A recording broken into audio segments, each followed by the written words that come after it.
שלום לכולם, בהדרכה זו אדגים כיצד מפישים תמונה בקלות באמצעות הכלי Kling AI. להלן מספר דוגמאות שיצרתי. בואו נראה. כאן כל תמונה הפכה לסרטון מונפש של 5 שניות.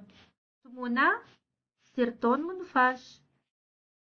עוד דוגמה, תמונה וסרטון מונפש. עוד דוגמה שניתן גם לשלב אותה בהזמנה, לא רק בסרטון או מצגת, וסרטון מונפש. בואו נעבור לאתר ונתנסה בכלי. כותבים בגוגל Kling AI. נכנסים לאתר, מתחברים ב-Sign In עם חשבון גוגל שלכם, לוחצים על המשך ומתחברים לאתר.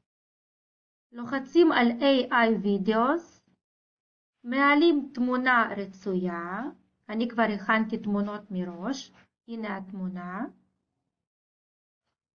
וכותבים פרומפט שהוא המשפט שמתאר את הפעולה שתתקיים בתמונה.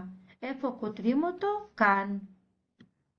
הכנתי אותו מראש, לוחצת על Generate, והנה קיבלתי תוצאה רצויה.